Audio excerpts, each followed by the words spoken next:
আমার নাম পাস্টার জিতেন্দ্র গিল। আমার জন্ম অমৃতসরের পাঞ্জাবে হয়েছিল। বর্তমানে আমি নিউ ইয়র্কে প্রভু যিশুর সেবা করছি, যেখানে আমি একটা মণ্ডলীর পাস্টার হই। আমি কোনোদিনও ভাবিনি যে একদিন আমি প্রভু যিশু খ্রিস্টের অনুগামী হব, কারণ আমার পরিবারে এমন কেউ ছিল না যারা ঈশ্বরের সেবক হতে চেয়েছিল, এবং আমি যে প্রভুর সেবক হয়ে উঠব এটা আমি কখনোই ভাবতে পারিনি। যখন আমি ফার্স্ট ইয়ারে পড়ছিলাম তখন আমি প্রভু যিশুর বিষয়ে জানার সুযোগ পেয়েছিলাম।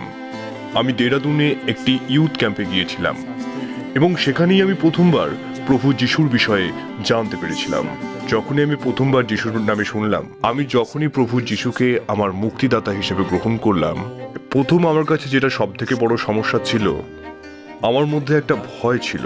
আমি খুব ভয় পেতাম যে আমি যিশুকে গ্রহণ করেছি, তো যখন আমি আমার বাড়ি যাব, আমার বাড়িতে সবাই ভালো চাকরি করতেন। আমাকে আমার মা জিজ্ঞেস করতেন যে আমি কি শুধু এই বাইবেল নিয়েই পড়তে থাকবো নাকি কোনো ভালো চাকরি করব। তারা চেয়েছিলেন আমি যেন লয়ার বা ইঞ্জিনিয়ার হই, ভালো চাকরি করি। আমার উপর এক ধরনের প্রেশার ছিল। এই কারণে আমি দীর্ঘ সময় অবধি পাঞ্জাব থেকে দূরে ছিলাম, আমার পরিবার থেকে অনেক দূরে ছিলাম, এবং আমি অন্যান্য স্টেটগুলিতেও সেবা করতে শুরু করি। এইভাবে আমি নতুন নতুন ভাষা শিখেছি, তাদের কালচারের বিষয়ে জানতে পেরেছি। যখন আমি ভারতের গির্জাঘর স্থাপিত করেছিলাম এবং যখন আমার ইউএসএতে যাওয়ার কথা হয়, আমি দেখলাম যে মানুষেরা ঈশ্বরের সন্ধান করছে। আমার ইচ্ছা শুধু তাদেরকে একজন ভালো বিশ্বাসী নয়, তাদেরকে ঈশ্বরের শিষ্য হতে সাহায্য করি। আমাকে অনেকেই বিভিন্ন ধরনের প্রশ্ন করতেন ঈশ্বরের বিষয়ে। 2008 সালে আমি একটা পুস্তক লিখি, তার নাম রুহু দি খুরাক। তার মানে মানুষ কেবল রুটিতে বাঁচে না শুধু, কিন্তু ঈশ্বরের মুখের প্রত্যেকটা বাক্যেই জীবন আছে বলে আমার মনে হয়েছিল, যে বাক্যই হলো খাদ্য। যখন সেই পুস্তক ছাপা হয় তখন বিভিন্ন টিভি চ্যানেলে আমার ইন্টারভিউ নেওয়া হয়েছিল এবং খবরের কাগজেও আমার নাম আসে, যার ফলে অ্যাসেম্বলি অফ গড নামক অর্গানাইজেশন তারা আমাকে এটি অনুমোদন করেছে।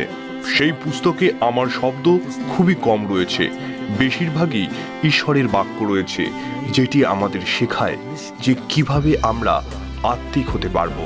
আমি এই পুস্তকটি ইংলিশ ভাষায় নিয়ে আসতে চলেছি। আমি টিভি অনুষ্ঠান শুরু করেছিলাম এবং যত টিভি অনুষ্ঠানে আমি আসি সবগুলোর নামই রুহু দি খুরাক রাখা হয়েছে। যেহেতু মানুষেরা আমাকে সেই নামে জানে, তাই আমি সেই নামে তাদের মধ্যে ঈশ্বরের বাক্য নিয়ে আসি। জেরেমিয়া 29:11 লেখা আছে, আমি আমার পরিকল্পনাগুলো কি তা জানি, তাই এগুলো তোমাদের বললাম। এই হলো প্রভুর বার্তা। আমি তোমাদের সুনিশ্চিত নিরাপদ ভবিষ্যৎ দিতে চাই। তোমাদের জন্য আমার ভালো ভালো পরিকল্পনা আছে, তোমাদের আঘাত করবার কোনো পরিকল্পনা আমার নেই। আমি তোমাদের আশা এবং সুভবিষ্যৎ দিতে চাই। ঈশ্বরের থেকে ভালো পরিকল্পনা আমরা কেউই করতে পারি না। তাই জীবনে বড় হওয়ার জন্য আপনার ঈশ্বরকে প্রয়োজন। আপনি যতই বড় পরিকল্পনা করুন না কেন, কিন্তু ঈশ্বরের কাছে আপনার জীবনের জন্য মহান পরিকল্পনা আছে। আমি সকলকে এই কথা বলতে চাই যে আমি তোমাদের জন্য চিন্তা করি। আপনাদের সকলের কাছে আমার অনুরোধ, আপনাদের যে সমস্ত চিন্তা ভাবনা, সেই সমস্ত চিন্তা ভাবনা আপনারা প্রভুর কাছে নিবেদন করুন, আর প্রভু আপনাদের সমস্ত সমস্যার সমাধান করবেন।